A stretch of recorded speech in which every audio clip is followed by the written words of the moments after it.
we can sort of expect the reaction that Stephen O'Donnell's going to get tomorrow night. What kind of reaction are you expecting from Pats fans? Look, it's hard to tell. It could go either way. It probably depends on the form they're in when they see me, I guess. But no, I've nothing. From my point of view, there's nothing but good memories of my time at Pats, and it was just the right move for me at the end of last season to move on. So, look, either way, look, that's the game we're in. I could get booed with every touch, or I might get a nice reception. But at the end of the day, it's just that's the game we're in, and at the end of the day, you're kind of looking forward to atmospheres and games like this. So it's a game I'm really looking forward to. Does it phase you if you go out there tomorrow night and there's a pig's head thrown at you, or you Well, I get won't booed? know. It's never happened to me in my career, so I don't really know how I'd react. But I think I'll probably be all right. Just knowing myself, I think Yeah. I'll be grand. Expect the worst, I guess. It's probably a game I think we were probably expecting it a lot sooner than what it is. The last game of the first series. Yeah, probably. I think when the fixtures were announced, everyone would have been looking out for this one, and if it was at the start of the season, it would have got a big reaction from pre-season build-up and stuff. But even though it's a long time coming, I think the build-up, from what I can gather, is still quite big, which is great.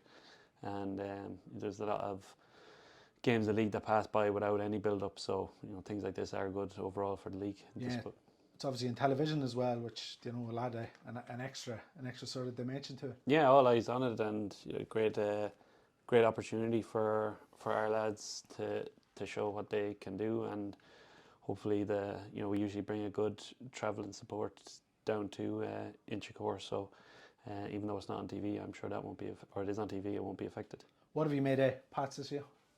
To be honest, I haven't seen much of them. A little bit more difficult this year with no, we don't have the season pass, etc. and that. But you like to, when you're playing team the week before, you'll have a look at their clips and whatnot. But still, quality all over the pitch. They've signed well, brought in good attacking players and at the back as well. So it's not going to be an easy night for us.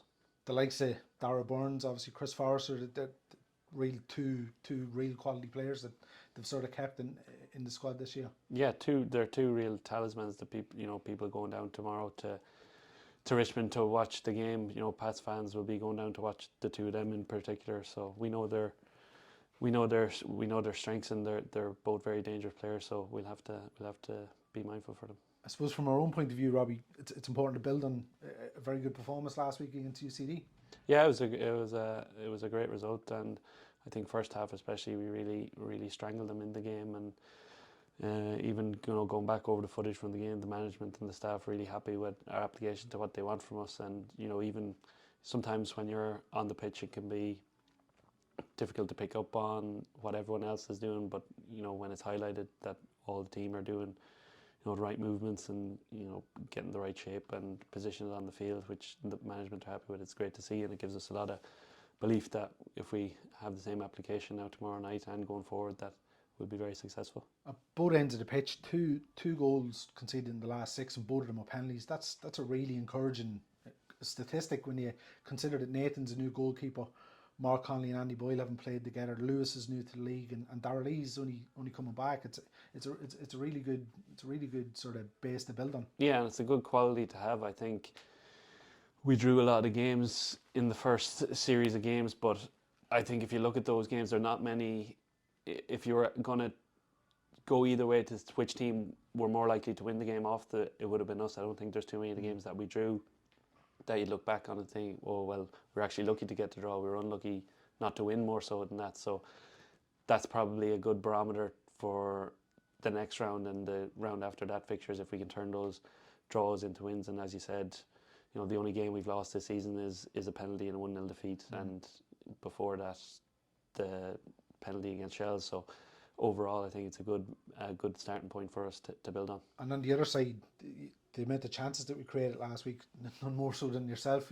You're getting closer to that first goal on your second coming. Yeah, look, you want to be scoring as often as possible, but I feel I'm contributing well. The management are happy with me, giving me feedback on where I can improve and what I'm doing well. So the goals will come. Just for me, my biggest thing start of season saying was just keep yourself fit, and if you play as many games as you can, you're going to get chances like I did last week, and over the course of the season, I'll put my fair share away. Yeah, can you see the development and the improvement? That it's obviously the hardest part is putting it into the net when you've so many new players coming in. But can you see the sort of patterns and the sort of interchange in that Yeah, that's it. What we work on, what we people? work on during the week is, it's great to see it happening naturally in the game, and I think once we had the 2 weeks training before the lead into the UCD game, and that made a big difference. But I think when you see it happen naturally and lads kind of understanding more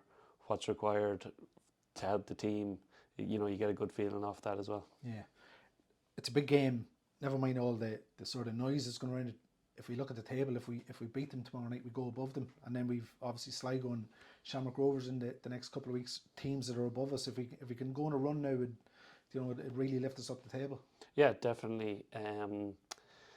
It's always a big thing when you're going into a game and positions can change at the table. It's it gives you an extra thing to focus on. But as I said before, it's going to be a long season. We could win tomorrow night, we could play well tomorrow night and not win.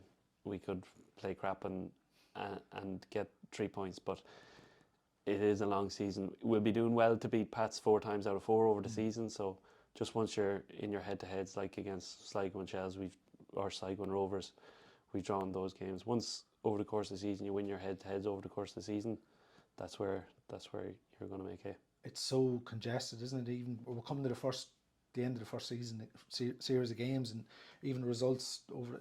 It's so unpredictable. You just don't know what's going to happen on a Friday night. Yeah, you could come in off the pitch and see any result, and it wouldn't really surprise you. So I think it's going to be like that for the whole season. So it's important, if we do get a setback, not to dwell on it too long, and really focus in again. The midweek fixture coming up soon, so I'd say over the next 5-6 weeks the table will really take shape. But in saying that, there probably still won't be too much between all the teams at that stage. Turning to other serious matters, you're conducting the draw for the Masters here. Yeah. Can you give any tips away as to who might be in a good position over the weekend? I can't remember who got who. I think Lewis McCarry got a good squad of 4, but I can't remember who the highlights have been given to. But we'll see. It's just a bit of crack over the weekend, and I like organising things like that just for a bit of entertainment in the group. I think the gaffer's happy enough with his pick, was he? Who did he get? Tiger. Oh yeah, that's all right then. That's all right then. He'll be happy with that.